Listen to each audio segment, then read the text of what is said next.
These right here are credits. And if you play Warframe, then you need them, well, for pretty much everything.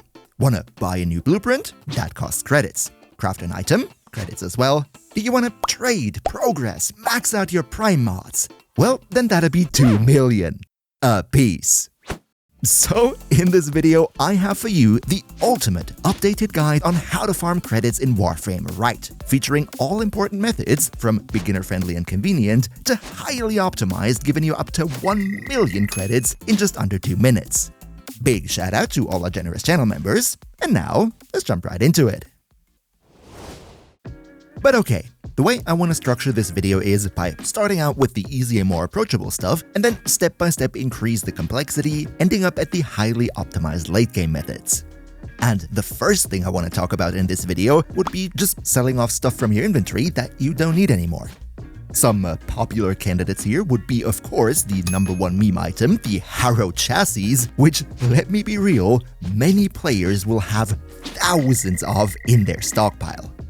Railjack Chassis drop from corrupted enemies, and that means if you run a lot of relics, which many players do, you will absolutely drown in them.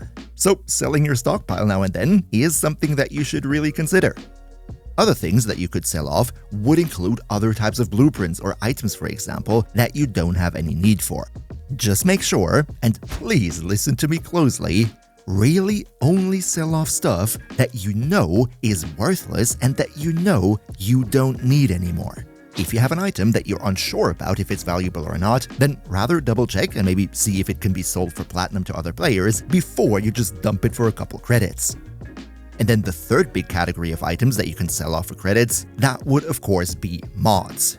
However, also here, important detail, if you are still a relatively new player, or if you still need a bunch of endo to max out your mods, then please do not sell your mod duplicates for credits, because it is so much more useful to sell them for endo instead. Only if you're further into the game and you know you don't really need endo anymore anyway, then it is a viable strategy to sell off your mod duplicates for credits. And on that note, similar to the blueprint part, please, for the love of God, only sell off mods that are completely worthless. If your mod of choice is worth a bunch of platinum in trade chat, then sell it to other players and don't dump it for credits. But alright, selling off stuff is pretty self-explanatory. Up next though, I promise you, we will talk about actual game modes that you can play to actually farm credits from them. But before we can get to those game modes themselves, we first need to discuss credit boosting strategies. See, in Warframe, there are many different ways in which you can boost the credit outcomes from the different farms that we're about to discuss. First of all, we would of course have the standard credit booster. This one you can buy in the market either for 3, 7, or 30 days, and what it does is it simply doubles your credit income.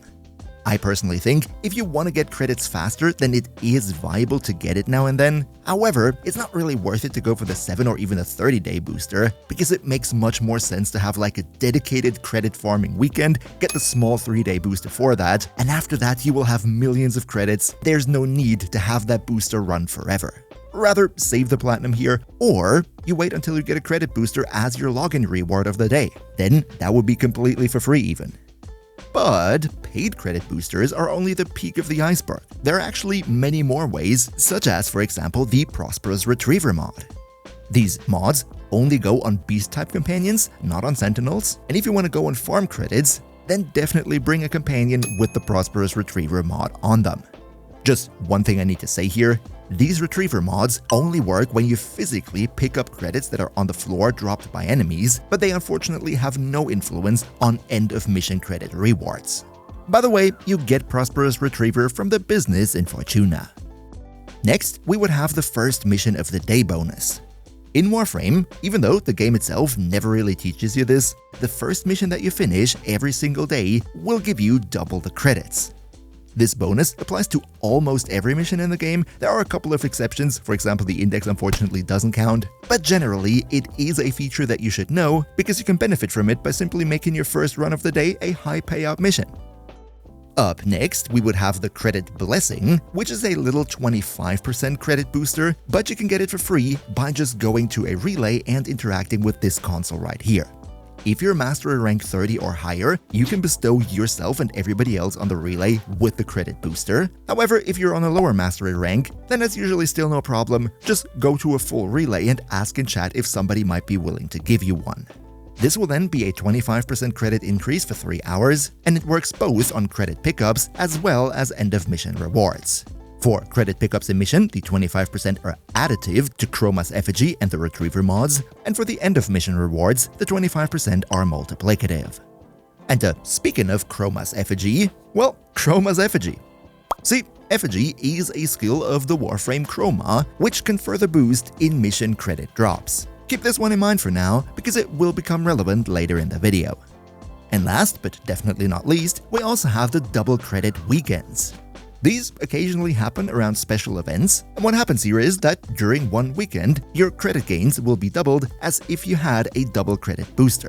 The fun thing here though is that the double credit weekend is multiplicative to other credit boosting sources, so that if you have a double credit booster on a double credit weekend, then you will get 4 times the credits. It is insanely overpowered, and if there's a double credit weekend, you should make sure to farm as hard as possible. And as always, if you could leave a quick like for the video, that'll be super nice because it helps me with the YouTube algorithm getting these guides out to more people. So thank you so much for your support. But okay, the first actual credit farm I want to talk about is something that is very accessible. You can already do it on your first day of playing if you want to, and that would be dark sector missions. See, when you go on the star chart, then you will notice that every planet has 1 or 2 mission nodes with a symbol that looks like this. These are called dark sector missions, and while they list a whole bunch of modifiers in the preview, that usually all doesn't matter. The interesting part for us today here is that dark sector missions have a much higher credit payout when you finish them in comparison with the standard star chart missions. These rewards are nothing incredibly crazy, but dark sectors are definitely the highest paying missions for very early beginners. And if we remember what we just said, you can combine these dark sector missions with the first mission of the day bonus, effectively doubling the payout. That's also why I always recommend that if you are a very new beginner in the game, you should make it a habit to always have one 5-minute dark sector run as your first mission of the day, and you will never struggle with credits until you reach the more dedicated farms later in the game. But now, let's talk about the age-old classic. And that would be, of course, the index on Neptune. But before you click away now, I'm gonna give you a special tip in just a minute that I'm pretty sure most players don't know about, and it will make your index runs so much better. So please bear with me. See, the index is a special mission type where you need to wager a portion of your own credits to then get out a much bigger credit payout if you succeed. There are 3 difficulty settings, and my personal favorite is to just go for the highest one, because the mission isn't really all too difficult anyway. What you need to do in the mission is relatively simple. This one is sort of a team deathmatch type situation against the AI, where you gotta take out enemies and pick up the green orbs that they drop. These orbs then need to be brought back to your base to score points, and the more orbs you collect before cashing in, the more bonus points you will get. I'm gonna put you a table on screen where you can see how many bonus points for how many orbs, but it is generally recommended to pick up 15 orbs and then cash in, because that gives you the relatively highest bonus. However though, there is a downside, because when you have orbs you get a debuff called financial stress, and that thing is quite punishing.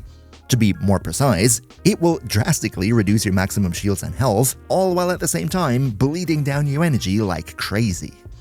Now, the best way to circumvent this, which actually makes the index pretty easy, would be to play a Warframe that A, can survive without health or shields, and B, doesn't need to constantly cast skills. My usual favorites here would be Rhino because of his iron skin. That gives you a bunch of overguard so you don't have to worry about health and shields. Or alternatively, you can go for Revenant with Mesmer skin because, you know, Revenant. I don't need to explain any further, do I? Of course though, other Warframes also work with shield gating and everything. It's just that these two are my personal convenience options, but you do you. But I promised you a special tip that most players don't know, so here you have it. The index has 2 different maps, the snow map and the one that you don't want. Long story short, the snow map is better because it is easier to navigate and also the enemy spawns are more predictable. This way you can finish your runs a little bit faster. Problem though being that every time you start the mission, there's a 50-50 chance of which map you get, right? Well, Actually, no. You can force the snow map every single time. And all you need to do is, instead of starting the mission from your orbiter star chart, you just go to any relay of your choice, move over to the navigation room, and then start the index mission from that star chart in there. I actually don't know why it is that way, probably a bug or something, but it has been in the game for ages, it's just somehow never talked about. DE, please don't fix I like the snow map. And 2 more quick tips from my side here to make it even more frictionless. Try to use enemy radar mods on your Warframe and make your radar big so that you can instantly see where the foes spawn. And additionally, we now have an accessibility setting in the options menu that helps us to visually highlight enemies, and that can be very helpful too to visually differentiate the enemies from the friendly AI allies that you have. But yeah, the index is definitely great, it's super convenient to play, for a lot of players it's still their favorite method, and it is totally viable even in 2026. However, the next method, in my opinion, is much more interesting to play, and if you do it fast, then you might even be able to get a bit more credits out of it than with the index. And that would be the Neptune disruption, Laomedeia. Yeah, that one. See, this disruption mission, you're guaranteed to get a 20,000 credit cache in the A rotation, a 30,000 credit cache as the B rotation, and then for the C rotation, you have a 95% chance to get another 50,000 credit cache.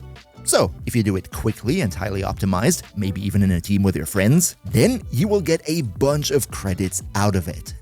Just one thing I should mention here, if you have a credit booster, it does work on these end-of-round rewards. However, for some reason, it's not displayed in the overview, so it looks like you don't get double credits out of it. But if you take a look at your bank account after the mission, you will notice that all the credits were in fact doubled.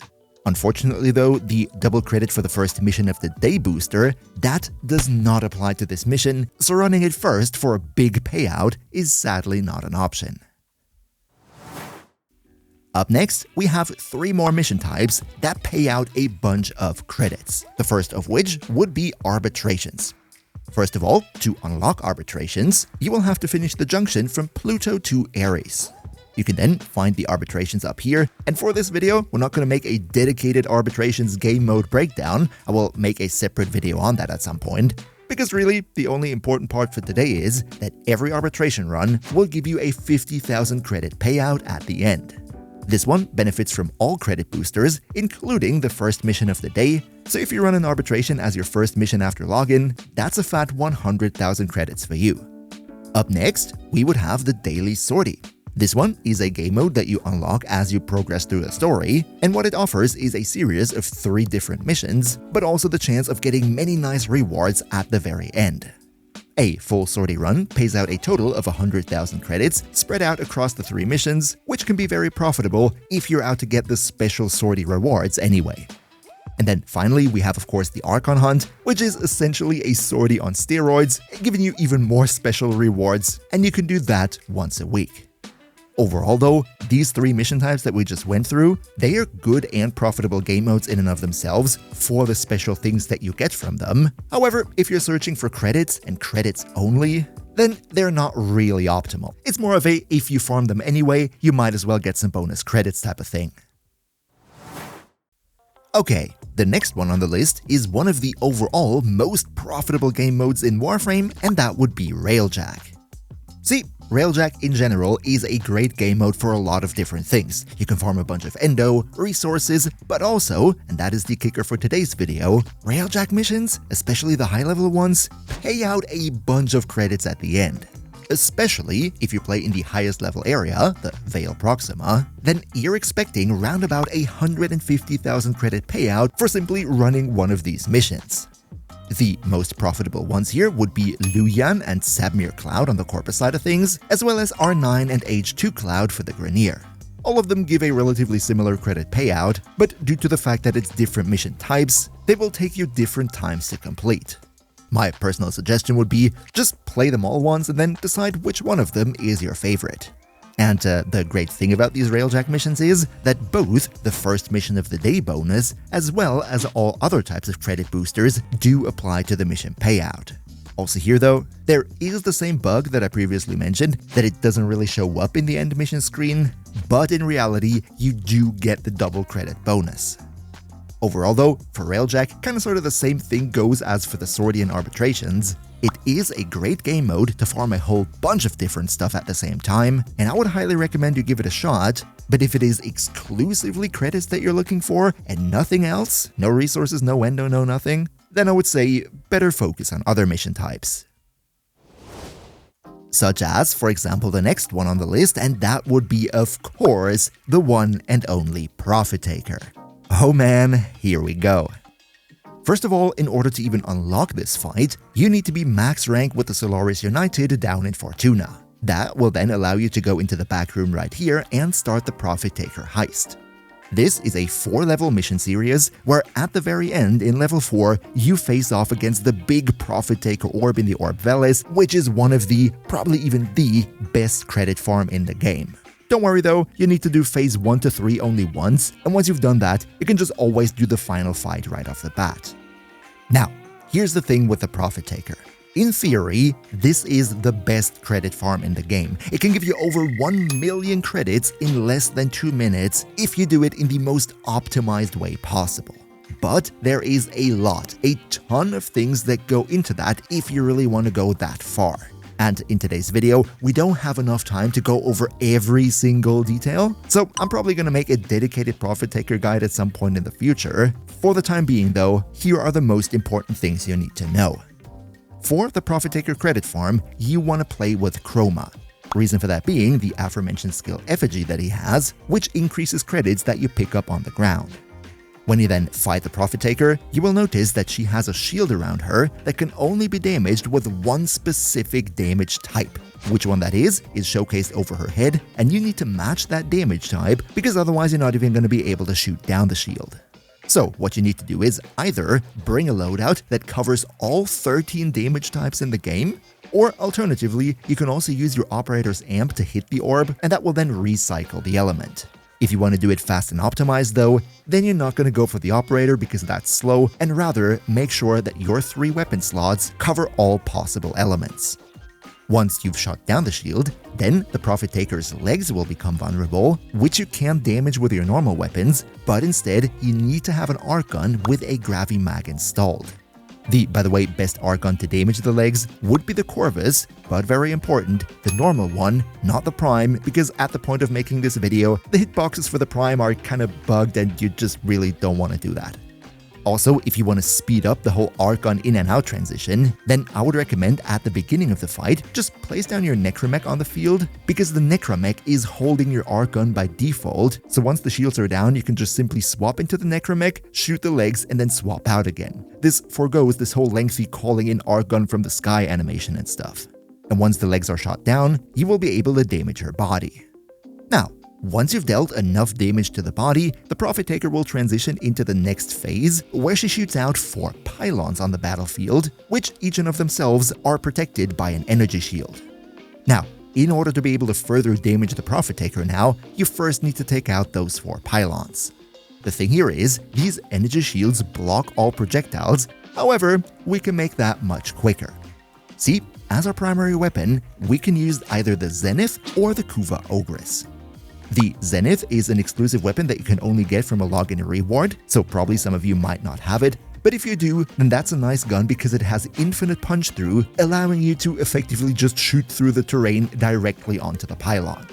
However, something that is more convenient would be the Kuva Ogress, because you can equip it with the Nightwatch Napalm Augment that will create a napalm carpet where the rockets impact. So what you can do is simply shoot the energy shield bubble with the rockets, and then the napalm will drop through the shield and damage the pylon within it. Now, once the pylons are down, the Profit Taker's body will become vulnerable again, so you can deal more damage. Once her health is down to 50%, you will have a repeat of the previous phases, where first of all you have to shoot down the elemental shield again, damage the legs again, damage the body, pylons, and so on and so forth until the Profit Taker is eventually down. But now here comes the most important part. Once you've finally fully taken out the Profit Taker, she will go into a lengthy death animation. And as part of this death animation, she will drop credit bundles. What you need to do here is place your Chroma's effigy in this position. This will then boost the credits when they drop out, and then you can just pick them up and extract. The overall payout here is 125,000 credits split up into 5 bundles with 25,000 each. However, this is just the default. With Chroma's effigy, you can potentially double all of them, plus if you bring a companion with the Prosperous Retriever mod, that as well can double it even further. If we then factor in other credit boosts, like the normal credit booster, the credit blessing, hey, maybe even the double credit weekend, then it is possible to get over 1 million credits out of one simple run.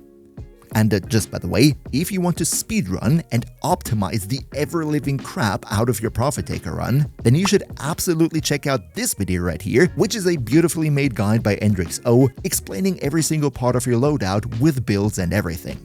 It is super optimized, but if you really want to squeeze out the maximum efficiency possible, then definitely check it out later. But okay. Profit Taker, sure, can give you millions of credits in absolutely no time, but it needs a lot of skill and highly optimized builds. So what if we could get the same amount of credits just without builds, without skill, and equally quickly? Sounds too good to be true? Well, it's actually possible. Let's talk about the Railjack caches. See, once you unlock the 1999 part of Warframe that takes you into the city of Railjack, you can do the, in my opinion, best credit farm in the game. Gives you comparable amounts to the Profit Taker run, but it is so much easier and noob-friendlier. When you play Railjack missions, everything except Exterminate, then in the mission there can spawn an infested cache. This will be marked on the map once you get close enough to it, and you can open it up with a nearby biocode, which spawns in the same room. If you do that, then the cache will drop you 100,000 credits, and similarly to the Profit Taker, also these 100,000 credits are physically dropped on the floor. So everything that we just did with the Profit Taker, we can also do here. Play the mission with Chroma and deploy effigy when you open up the save to double those 100,000 credits. In addition, bring a companion with Prosperous Retriever to double it again, have a credit booster or credit blessing to double it yet again, and this way you can just simply go in and out of the mission real quick, just a couple of minutes, and take a whopping 800,000 credits back home. 1.6 million on a double credit weekend. However, there is one problem. While the cache can spawn in every mission type except Exterminate, it can be a little bit difficult and time-consuming to actually find it because you would have to physically search the entire map. However, there's a trick that can solve this issue. What you need to do is go to the Railjack quest board and see which bounties are currently available. What you're looking for here is specifically a bounty that As Bounty Objective has to find the infested cache. You can see it in the background right here. This way, finding and opening up the cache is your very mission objective, and that means the cache will always be marked on your map, no searching required. All you gotta do is find the biocode, which is somewhere in the room, and open it up. And just in case you're struggling with finding the biocode, you can also fix that by simply bringing the Golden Instinct skill from your landing craft, which will then point you directly to the biocode. It's incredibly simple, incredibly noob-friendly, and if you want to make millions of credits in mere minutes without having to sweat, then this is by far the best farm in the game. And now check out this video for the most profitable over all game modes in Warframe. Another massive shoutout to Niels V, Demon Lord Zell, Demon Emperor, Emperor Prime, Nost Linux Gaming, Turtlepeer, Underkanio2, Skylar Bowser, Mihawki, Socrates the Almighty Rat, Leo Morizaki, Shadow Lockhart, Herrn Tagas, Patrasader, Boomia1, Mr. Gamesplay, Zave, Awindai, Zengen, Quax, Henrik5984, Blue Eagle 98, Hearthwield, Everin8802, Gabriel Tevez, Yaku Ivan Gonzalez, CandyFox19, and all other generous channel members for your continuous support. See you hopefully in the next one, and until then, good stonks!